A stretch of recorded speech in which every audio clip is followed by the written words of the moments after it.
गजवाए हिंद की वो किताब आपके सामने डिकोड करने जा रहा हूं। जो जी न्यूज आज आपके सामने बेनकाब जो तथ्य करेगा, उसको आप सुनेंगे तो आपको यकीन नहीं आएगा कि आसपास इतना कुछ चल रहा है। उत्तर प्रदेश पुलिस और यूपी एसटीएफ ने गुजरात एसटीएफ के साथ मिलकर के अलकायदा से जुड़े हुए 4 आतंकियों को गिरफ्तार किया। इनकी गिरफ्तारी के बाद पूछताछ हुई और जो खुलासे हुए वो सनसनीखेज। खुलासा यह भी है कि भारत के अंदर एक खतरनाक साजिश को बनाया जा रहा था, एग्जीक्यूट किया जा रहा था और लक्ष्य था इस्लामिक स्टेट बनाना। एक किताब जिसमें जिहाद के फरमान लिखे थे, उस किताब को फॉलो करने वाली एक टेरर टीम, उसका एक हथियार बना सोशल मीडिया भी। जी न्यूज आज आपको दिखाने जा रहा है वही जहरीली स्क्रिप्ट। जिहाद अल्लाह का हुक्म है। हिंदुस्तान में जिहाद करने वाले जहन्नुम नहीं जाएं, हमें इस्लाम चाहिए, हमें खिलाफत चाहिए। क्या हिंद को देवी मानकर मुल्क परस्त बनेंगे? भारत को तोड़ने की साजिश, भारत को इस्लामिक राष्ट्र बनाने का प्लान, और इसका नाम है गजवाए हिंद। आज जी न्यूज उसी जहरीली किताब को आपके सामने बेनकाब करेगा, जिसमें जिहाद, खिलाफत और कट्टरता का जहर भर के लिखा गया है। आप सुनिए, देखिए और समझिए कि कैसे अलकायदा और उसके आतंकियों ने भारत के भीतर युद्ध छेड़ने की तैयारी की। जी न्यूज के पास ऐसे ऑडियो मौजूद हैं जिसमें भारत को जख्म देने का मिशन नोट था।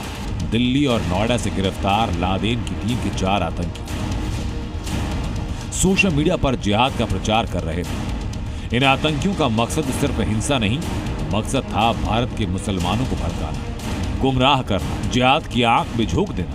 ये सिर्फ एक ऑडियो बुक नहीं, ऑपरेशन मैनुअल था, जिसके एक चैप्टर में लिखा था कि कैसे भारत में शरिया निजाम लाना है, कैसे जिहाद फैलाना है, कैसे मुस्लिम युवाओं को संविधान से काटकर कट्टर पंथ से जोड़ना है। इस गैंग के सदस्य इंस्टाग्राम और टेलीग्राम जैसे प्लेटफॉर्म पर ग्रुप्स बनाकर जिहाद का जहर फैला रहे थे। गुजरात एटीएस ने जब इन पर हाथ डाला तो पता चला कि ये ओसामा बिन लादेन के एजेंडे पर भारत में जमीनी नेटवर्क तैयार कर रहे थे। गजवाए हिंद यानी भारत पर इस्लामिक कब्जे का सपना अब नेस्त नाबूद हो चुका है और भारत विरोधी साजिशों को कुचल दिया है। ये आतंकी सोशल मीडिया पर गजवाए हिंद में शामिल होने के लिए प्रचार प्रसार करते हैं। इनसे बरामद हुए दस्तावेज में लिखा है, इसमें लिखा है कि हमें इस्लाम चाहिए, हमें खिलाफत चाहिए, जिहाद हमारा फर्ज है, आओ जिहाद करते हैं। इसमें लिखा कि जिहाद से इनकार करने वाला काफिर है या काफिर का मतलब होता है इस्लाम का विरोधी। इसमें भड़काऊ पोस्ट किए गए, कुछ सवाल पूछे। सवाल है कि क्या हिंद को देवी मान करके आप मुल्क परस्त बनेंगे? सवाल है कि क्या संविधान कुरान से ऊपर है? इसी में सवाल पूछा गया कि क्या जमहूरियत खिलाफत से बेहतर है क्या?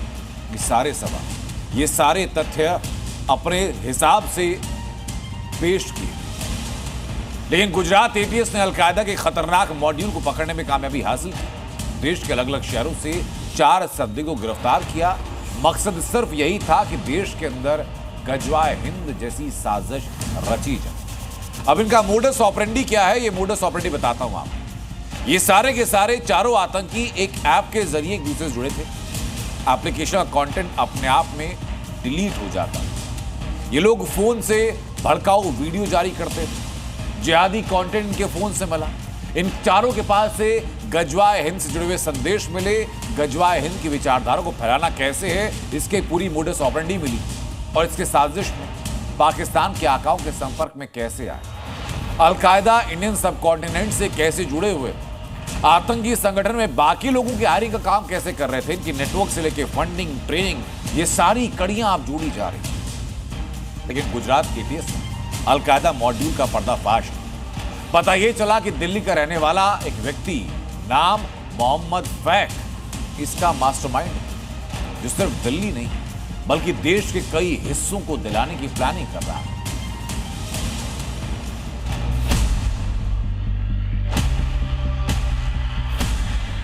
अलकायदा के काफी सारा कंटेंट ये लोग पूरे भारत में प्रचार प्रसार कर रहे थे। अलकायदा मॉड्यूल, गजवाए हिंद की साजिश,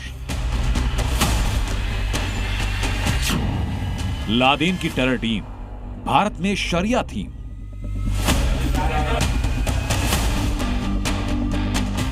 गुजरात एटीएस ने अलकायदा के ऐसे खतरनाक मॉड्यूल का भांडाफोड़ किया जो हिंदुस्तान के खिलाफ जहर उगल रहा था।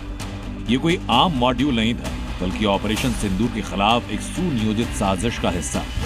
सबसे पहले लादेन की टेरर टीम देखिए, जो भारत में गजवाए हिंद की साजिश कर रही थी। गुजरात एटीएस ने जिन 4 संदिग्ध आतंकवादियों को गिरफ्तार किया, उसमें से मोहम्मद फरदीन, सैफुल्ला कुरैशी गुजरात से, मोहम्मद फैक को दिल्ली से और जीशान अली को नोएडा से पकड़ा गया। ये सभी अलकायदा इन इंडियन कॉन्टिनेंट यानी AQIS के एक्टिव मॉड्यूल का हिस्सा थे। लेकिन गुजरात एटीएस ने खुलासा किया वो हैरान करने वाला है। ये आतंकी पाकिस्तान की खुफिया एजेंसी ISI और पाक आर्मी के संपर्क में थे। ऑपरेशन सिंधु के खिलाफ हिंदुस्तान में मुसलमानों को भड़का रहे थे। सोशल मीडिया के जरिए पाकिस्तान के लिए रेडिकलाइजेशन कर रहे थे।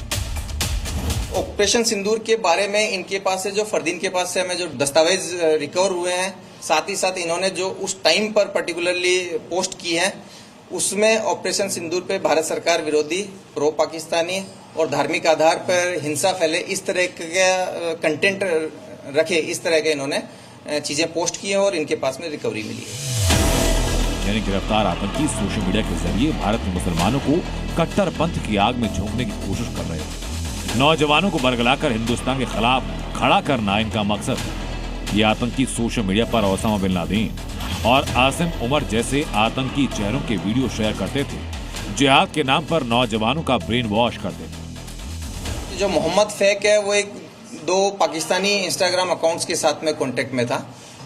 इन लोगों की प्राइमा फेसी हमने इनका डिटेन करके इनके जो फोन है, इनके इलेक्ट्रॉनिक इक्विपमेंट्स हैं, वो सब सीजर करके FSL भेजा है, जहां से हमारे पास इनकी वर्किंग कॉपीज आएगी।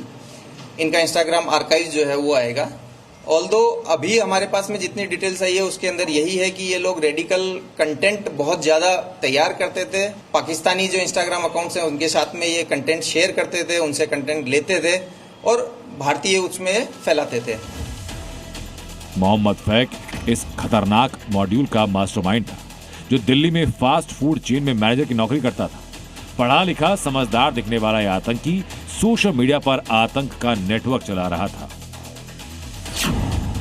हिंदुस्तान में डर पैदा करना, लोगों को बांटना, गजवाए हिंद और पाकिस्तान के नैरेटिव को आगे बढ़ाना इन आतंकियों का मकसद था। ऑपरेशन सिंदूर के बाद से दिल्ली, यूपी, गुजरात समेत कई जगहों पर बड़ा आतंकी हमला प्लान करने की कोशिश थी, लेकिन गुजरात एटीएस ने अलकायदा मॉड्यूल का पर्दाफाश किया। ब्यूरो रिपोर्ट, जी मीडिया।